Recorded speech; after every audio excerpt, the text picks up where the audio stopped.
Hello guys, welcome to my channel once again. आज हम लोग फिज़िक्स का स्कैटरिंग ऑफ लाइट देखने वाले हैं। स्कैटरिंग ऑफ लाइट आप लोगों ने सुना होगा, सुन रखा होगा इसके बारे में।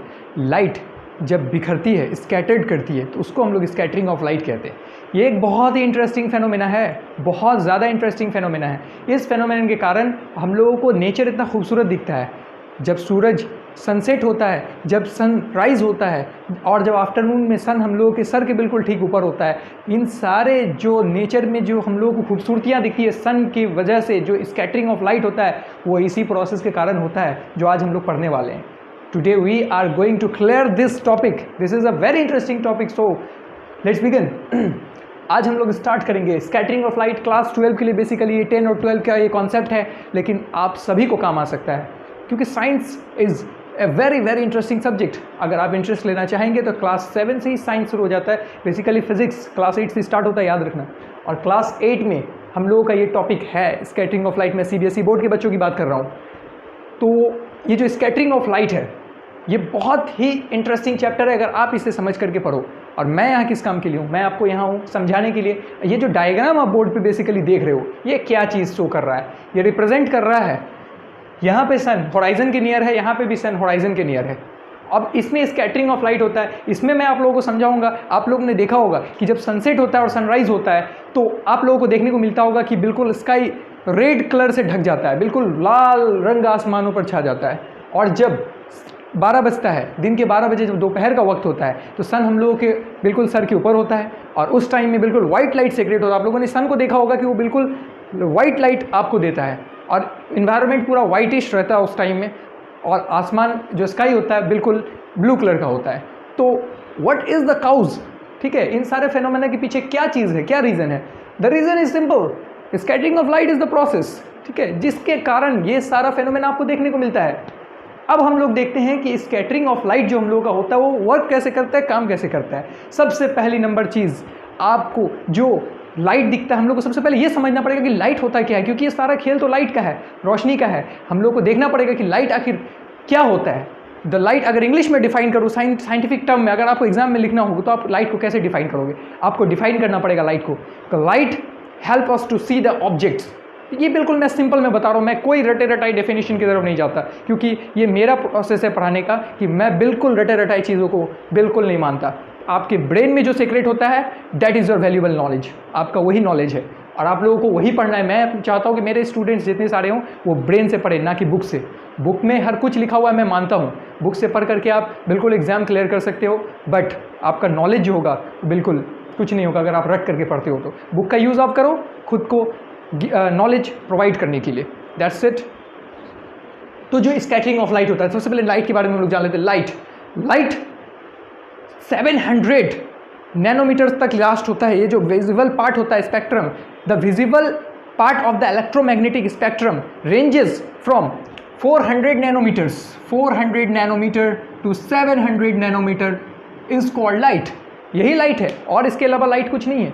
विजिबल स्पेक्ट्रम की बात कर रहा हूँ। इलेक्ट्रोमैग्नेटिक स्पेक्ट्रम मैं अलग से इसके ऊपर मैं एक टॉपिक पढ़ाऊंगा, वो एक बहुत बड़ा कॉन्सेप्ट है। इलेक्ट्रोमैग्नेटिक स्पेक्ट्रम क्या होता है, वो मैं आपको जब इलेक्ट्रोमैग्नेटिक स्पेक्ट्रम पढ़ाऊंगा फिर समझाऊंगा। अभी के लिए आप इतना समझो कि इलेक्ट्रोमैग्नेटिक स्पेक्ट्रम का वो पार्ट जो 400 नैनोमीटर से 700 नैनोमीटर्स के बीच का होता है, वही हम लोग को रोशनी के तौर पर दिखता है, रोशनी के तौर पर दिखता है, लाइट के तौर पर दिखता है।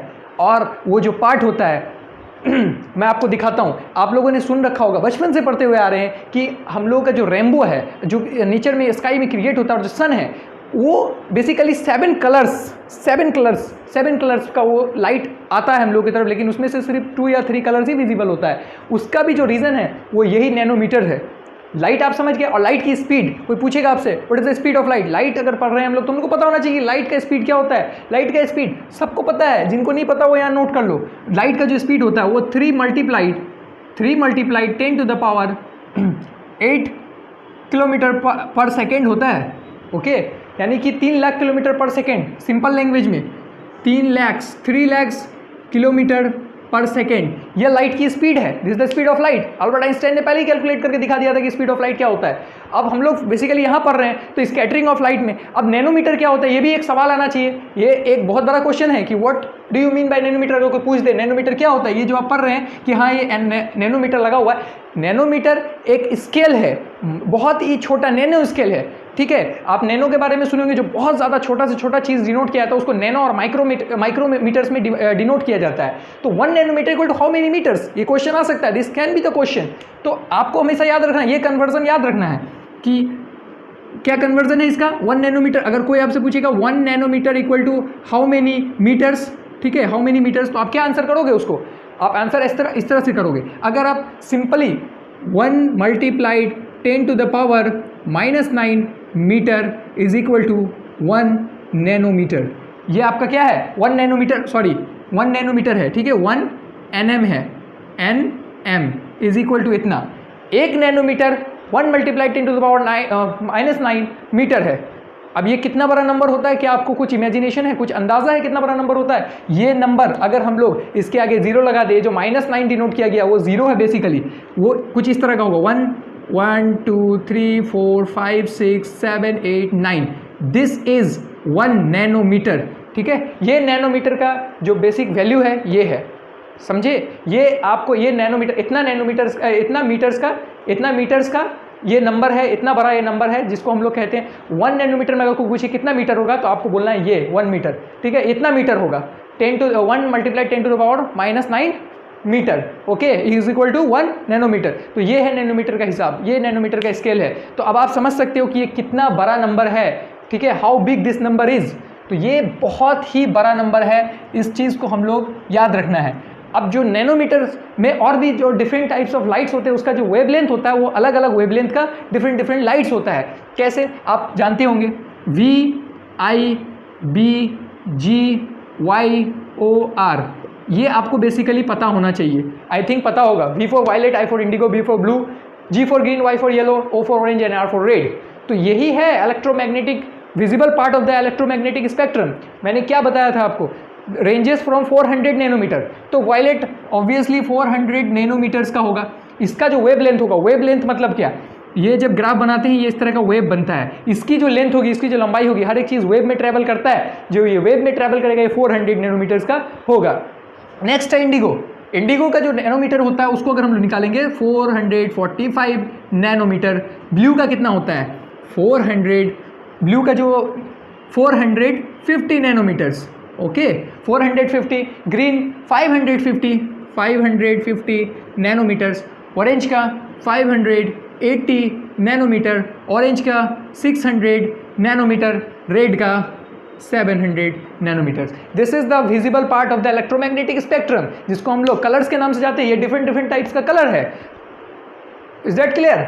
आई होप ये क्लियर हो चुका होगा, अब कोई कंफ्यूजन नहीं होगा। लाइट क्या है, नैनोमीटर्स क्या है, नैनोमीटर्स का नंबर क्या है, सब मैंने डिफाइन कर दिया बहुत ही ईजी तरीके से। अब जिनको नहीं समझ में आ रहा होगा इतने दिन से स्कैटरिंग ऑफ लाइट, उनको भी पता चल गया होगा। इसीलिए कहता हूँ ये जो कलर्स दिखते हैं ना टीवी में, टेलीविज़न में, यही कलर्स दिखता है आपको, यही विजिबल पार्ट दिखता है आपको। नहीं तो टीवी में सीरियल वगैरह आप बिल्कुल नहीं देख पाते, मूवीज़ वगैरह भी नहीं देख पाते।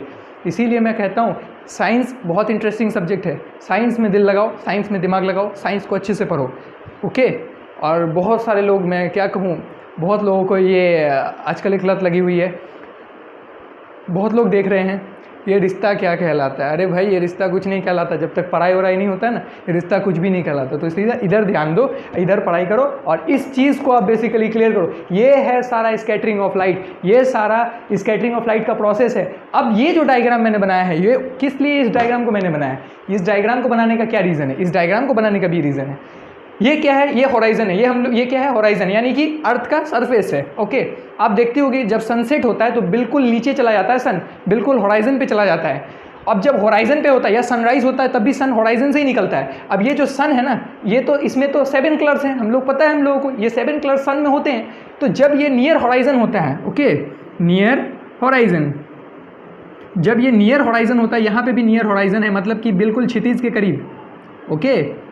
बिल्कुल ज़मीन से सटा हुआ, हालांकि ऐसा होता नहीं है, ज़मीन से सटता नहीं है, सन कभी भी ज़मीन से नहीं सटता, लेकिन हम लोगों को due to rotation of earth ये दिखाई देता है कि क्या हो रहा है, अर्थ ज़मीन से आकर के ज़मीन के अंदर सनसेट हो जाता है, लेकिन ऐसा होता नहीं है, सनराइज़ हो रहा होता है। और ये नून का सन है, बिल्कुल दोपहर का 12, ठीक है, 12 ओ क्लॉक का, ये बिल्कुल 12 ओ क्लॉक का सन है। तो जब लाइट यहाँ से निकलता है तो इसको क्या होता है, अर्थ तक, ये जो ऑब्जर्वर है ये क्या है, ऑब्जर्वर, यानी कि हम लोग का ह्यूमन आई है, हम लोग यहाँ से अगर देख रहे होते हैं, फॉर एग्जांपल मैं यहाँ से खड़ा होकर के सनराइज या सनसेट देख रहा हूँ, तो ये क्या होगा, सन से जो 7 कलर्स निकल रहा है उसको लॉन्ग डिस्टेंस ट्रेवल करना पड़ेगा ना, इसको लॉन्ग डिस्टेंस ट्रेवल करना पड़ेगा, यानी कि यहाँ पे क्या होगा, यहाँ तक पहुँचते पहुँचते इसका जो ब्लू लाइट है और बाकी जो ग्रीन ब्लू है, ग्रीन है, वायलेट है, इंडिगो है, ठीक है, वो सारा क्या हो जाएगा, वो स्कैटर्ड हो जाएगा, मतलब कि क्या हो जाएगा, बिखर जाएगा, वो लाइट हम लोग तक नहीं पहुंच सकता। इधर भी सेम कंडीशंस ऑफ लाइट होता है, ये लाइट हम लोग तक नहीं पहुंच सकता, ये सारा लाइट कहाँ जा रहा है, ऑब्जर्वर से दूर जा रहा है, मतलब स्कैटर्ड हो रहा है, मेरे तक पहुंच ही नहीं पा रहा। सन से जो लाइट आ रहा है जिसका वेवलेंथ कम है, वाई, क्यों, छोटा वेवलेंथ का, ये सारे जो वेवलेंथ है ये बहुत ही स्मॉल वेवलेंथ है, यहाँ से वेवलेंथ बढ़ता है, इसमें से सबसे बड़ा जो वेवलेंथ होता है वो ऑरेंज और रेड का होता है, इसीलिए कभी कभी या तो नारंगी दिखता है, ब्लू कलर का, सॉरी रेड कलर का दिखता है, या ऑरेंज कलर का दिखता है, सनसेट और sunrise, this is the main reason. लेकिन जब सर के ऊपर सूरज होता है, नून पे होता है, तो यहाँ से हम लोगों को व्हाइट लाइट हम लोगों को मिल जाता है। व्हाइट लाइट क्यों मिलता है, क्योंकि व्हाइट लाइट का जो वेवलेंथ होता है वो छोटा होता है एज कम्पेयर, या ब्लू लाइट का जो वेवलेंथ होता है छोटा होता है as compare to red and orange. तो हम लोगों को इस टाइप का, इसको जो है ना कम डिस्टेंस ट्रेवल करना पड़ता है और ऑब्जर्वर तक बिल्कुल ईजी पहुंच सकता है। अब कोई छोटा चीज़ होगा तो अगर दूरी कम है तो वो ईजिली पहुंच जाएगा, लेकिन कोई अगर बहुत बड़ा चीज़ है तो कोई बहुत छोटा चीज़ है उसको बहुत लॉन्ग डिस्टेंस ट्रेवल करना है तो वहाँ बहुत टाइम उसको लगेगा पहुँचते पहुँचते, और उस तक पहुँचने में वो क्या हो जाएगा, स्कैटर्ड हो जाएगा, यानी बिखर जाएगा, वो उस ऑब्जर्वर तक नहीं पहुँच सकता, जिसके कारण जो शाम का समय होता है और सुबह का समय होता है, सूर्यास्त और सूर्य उदय का जो समय होता है वो उसमें सन और स्काई बिल्कुल क्या होती है, रेड या ऑरेंज दिखती है, लेकिन जो नून का टाइम होता है उसमें क्या होता है, व्हाइट दिखता है। तो आई होप कि ये सारा कंफ्यूजन आपका क्लियर हो गया होगा, सारा प्रॉब्लम यहाँ पे शॉर्ट आउट हो गया होगा। आप लोग यार चैनल को सब्सक्राइब नहीं करते यार, अगर आप पहली बार मेरे इस चैनल पे आ रहे हो तो सब्सक्राइब करो, मेरे इंटरेस्टिंग, मैं इतना इंटरेस्टिंग बना के पढ़ाता हूँ। अगर आप लोगों को इसी तरह से कुछ हट करके पढ़ना है ना, इंटरनेट पे बहुत सारे क्लासेस है, बहुत सारा चीज़ अवेलेबल है, आप लोग जा करके वहाँ पे पढ़ सकते हो, लेकिन अगर आपको कुछ हट के पढ़ना है, कुछ आपको एक्साइटेड पढ़ना है, तो आपको मेरा चैनल सब्सक्राइब करना पड़ेगा। So do subscribe my channel, और इस वीडियो को ज़्यादा से ज़्यादा दोस्तों तक, ज़्यादा से ज़्यादा साइंस लवर्स तक शेयर कीजिए और लाइक तो कीजिए, क्योंकि व्यूज़ तो आता है वीडियोज़ पर लेकिन लाइक नहीं होता, ये चीज़ हर्ट करता है यार। Please please please please like my channel, subscribe my channel, like this video and share this video. Okay, thanks, have a good day, bye bye.